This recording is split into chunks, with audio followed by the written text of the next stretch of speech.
Alright, so this is chapters 3 and 4. I'm going to read chapter 3. Mr. Johnson, I have been sent here by some of your former associates. It seems that you've been engaged in some conversation that could find its way to be incriminating to these former associates who I am currently employed by. The prominent banker at the advanced age of 95, with one foot in the grave, just sits in his chair, barely able to see the man in front of him in the office of his estate. Come a little closer. I can barely see who the hell you are, and speak up when you talk. I'm 95 damn years old. My hearing isn't quite as ripe as it used to be. The obscure man sent by the prominent billionaire's former associates takes a couple of steps closer. That's it, I can see you now. Who the hell did you say you were? Mr. Johnson, as I was saying, I was hired by some of your former associates to silence this talk of shadow figures from behind the scenes, manipulating and controlling the world for their own selfish purposes. Is that right? Well, you can go to hell. I've lived long enough on this godforsaken rock of a planet to be able to speak my mind. What consequence is it to you anyways? Not me, I'm afraid, but the ones that employ me. They feel threatened by your words.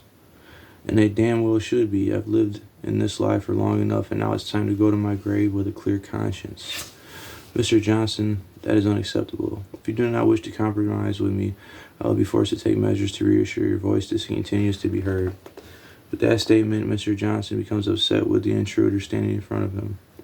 That's it, Buster. I'm calling security. Mr. Johnson reaches over to a table next to him and presses a button on a device that's sitting on the table. Security, there's some asshole in here that needs to be removed. He waits a couple of seconds, but there is no response. Mr. Johnson, I must inform you that your security has turned out to be quite the mercenaries, and if you're familiar with any Machiavellian philosophy, you should know that men of this nature will always go with the highest bidder, even to the point of changing sides in the middle of a war. Are you sure I can't persuade you to renounce your former position? Those goddamn ungrateful sons of bitches. Mr. Johnson, you are well advanced in years, and those proletariats who still have long lives to fulfill need job security. And seeing how you have one foot in the grave, it only makes sense to invest in something that has a future. If I were 45 years younger, I'd kick the shit out of you.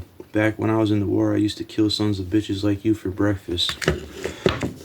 Well, seeing how you're not of that age anymore and your decrepit old body won't allow you to, as you say, kick the shit out of me, I will ask you one last time. Renounce your former position or else. Mr. Johnson wads up a ball of saliva in his mouth and spits on the floor of his office. Fuck you, you goddamn pig bastard whore. You leave me no choice. The obscure man makes a call with his phone. Send it in.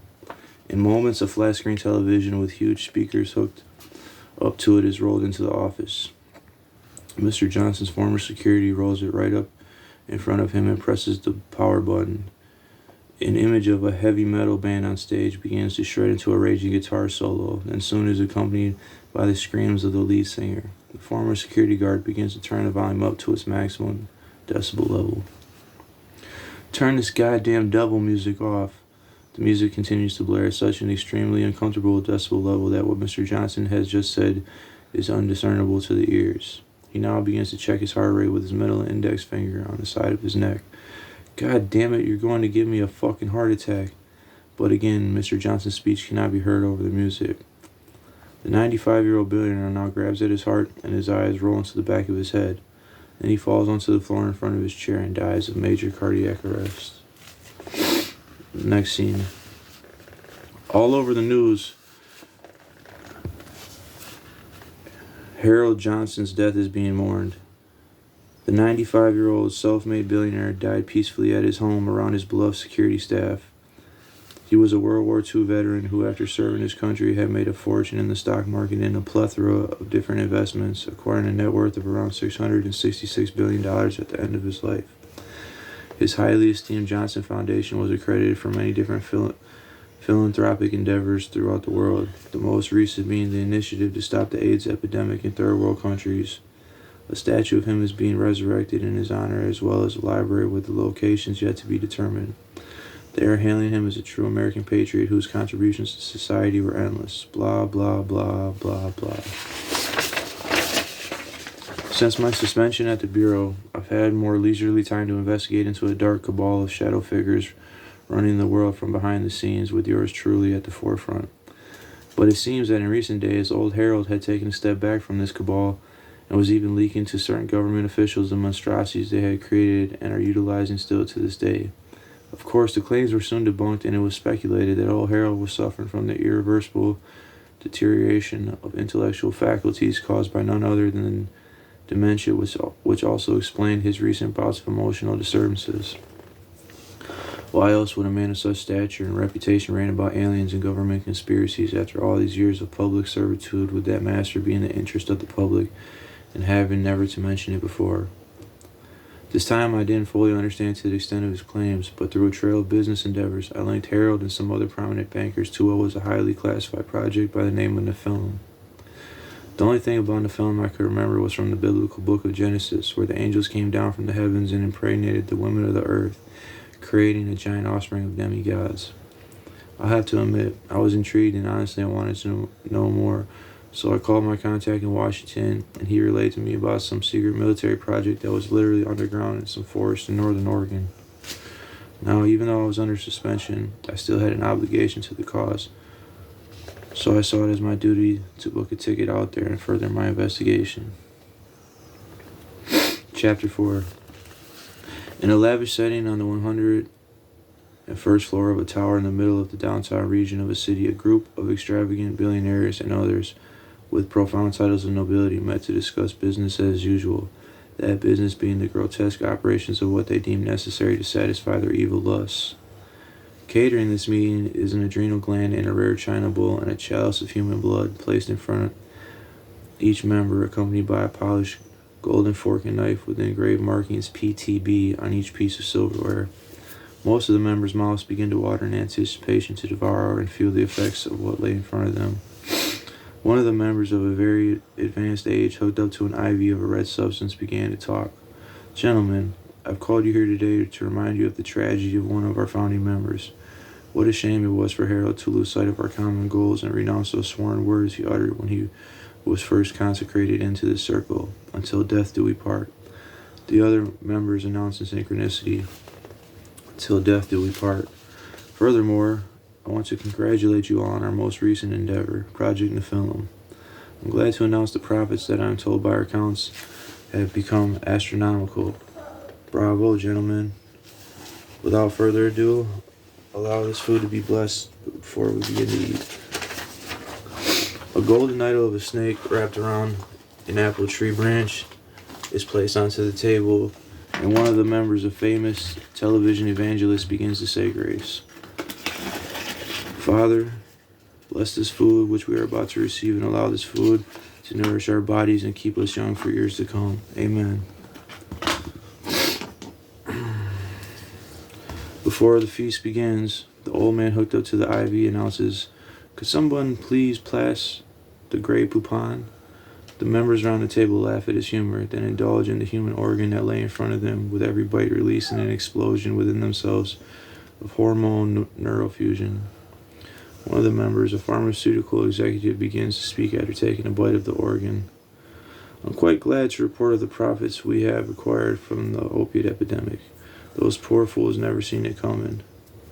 Mark my words, gentlemen, in the near future there will be a methadone dispenser on every street corner throughout this nation, just as easily accessible as a red box." A famous conservative senator clicks his chalice with a liberal representative. "To the order do we oblige. Keep the masses divided." "Yes, indeed." Another, wearing a long black robe, begins to talk with authority. "Mass incarceration, mass incarceration, mass goddamn incarceration. That is the sentence I bestow upon humanity." After making this statement, he slams his gavel against the table in a sequence of knocks. The only guest, a cartel drug lord, puts a hunting knife with a bump of uncut cocaine to his nose and sniffs it. "Ha ha ha, you pinche gringos are a trip. I just want to say thank you for allowing me to bring my drugs over here and enterprise in your wonderful country. Gracias." The meeting continues in this matter, with the members bragging about the evil they administer out into the world for some time until their meals are finished and their bellies are full with not only what they've consumed, but that chauvinistic spirit that keeps him drunk on power. To conclude this event, the old man hooked up to the IV adjourns the meeting, and its members leave the room one by one, each kissing the golden idol as they depart. Now we'll go to the next scene.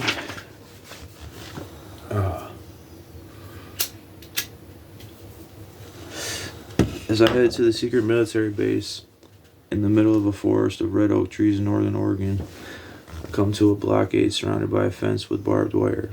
There's a sign at the entrance stating this area is private property and restricted to the public. It also states that anyone caught beyond this point will be subject to criminal prosecution. I pull out some bolt cutters from the rental car and clip an opening into the fence.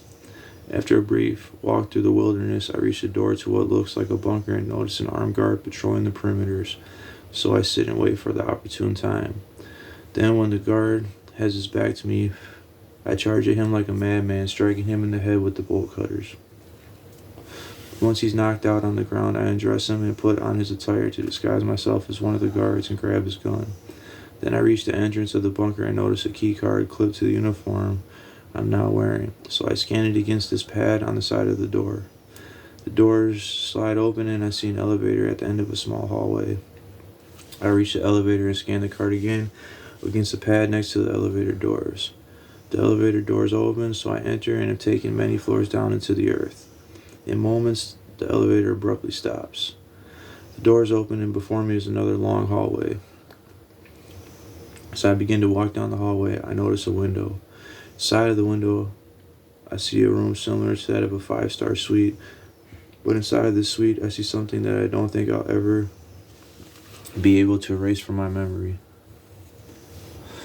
A small green creature of about 4 feet with an enormous head is pounding away at this beautiful blonde.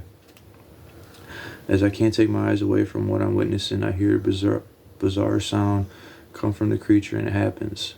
The creature starts pounding away at the woman's vagina at such a high velocity, it looks almost as if he's not even moving at all. Then the woman begins to scream. A sudden burst of orgasmic juices explodes from within the woman's forbidden fruits all over the small creature's face like her vagina has a hose inside of it. This thick stream continues to spray, hosing down the creature until it's completely covered in the woman's fluids. Once the stream dies down, the creature stops assaulting the woman's vagina and pulls his erect member out of her, turns around, grabs a towel from a rack hanging on the wall, and dries himself off. Then, like nothing even happened, he picks up a tall glass with a straw and leaves the room by walking right through a wall just like an apparition would. I'm so stunned, I don't even realize I'm holding my cell phone recording the incident. Once I realize what's going on, I put my cell phone into my pocket and walk further down the hallway until I find a door and enter it. Inside of the door is a hallway that leads me to another door. I enter it and find myself in the room where the squirting alienality had just transpired, with little Miss Squirter herself lying naked on the soaking wet bed. As the door closes, she notices me, sits up, and lights a cigarette. I haven't seen your face around here before. That's because I'm an undercover federal agent. What's going on here? What does it look like? I just had my pussy annihilated by that little midget of a demon. She takes another puff of the cigarette. Yeah, I seen that from the window. I mean, what's going on with this place as a whole? I don't know. I was kidnapped and brought here, and ever since, little green creatures have been walking through walls and fucking my brains out. How long ago were you kidnapped? I don't know, because I haven't been keeping track of the days. They've been feeding me some pretty heavy drugs, so my memory has been kind of hazy lately. What else have you seen since you've been here? All I can really remember is when I first got here. I seen a lab with some scientists and some nerdy-looking kids. After that, everything's a blur. Any other girls here? I don't know, but I think I remember how to get to the lab. Can you show me? Yeah. She gets off of the bed and puts on a silk robe. Then we venture off into the hallway and reach the door that leads to the longer hallway. In a maze of sequences, we reach a laboratory with scientists in lab coats. In the distance, I know a bunch of adolescent children reading from an array of different works. From the King James Bible to the theology of John Calvin to writings of Darwin and Alfred Russel Wallace to even the Federalist Papers. This is amazing. These children can't be more than 6 years of age and are studying some pretty heavy literature. I don't know if my assumption is accurate, but I think in this case these children are the offspring of the little creatures. All I can make sense of it is they must be some type of hybrid species with a superior intelligence if they, being that young, can digest writings of that magnitude. I look at the woman and tell her it's time to go, but before we begin to leave, she collapses and starts crying, holding her stomach as if she's in pain. The scientists rush over and help her onto a hospital-like bed and put her legs in a device so they're spread apart. In a matter of seconds, her vagina begins to expand and a tiny, crying newborn expels from within it. As this is happening, I see the guard who I knocked out in the distance pointing at me to another guard. The room around me begins to reverberate to the rhythm of my heartbeat as my primal instinct kicks in and I begin to shoot the machine gun towards the two guards, hitting them both with an array of bullets. Then I make a run for it. Honestly, if you wanted me to recount what happened next and how I got out of there, I couldn't even tell you. It's like when survival mode kicked in, I just began to react as if every next move I made was life or death.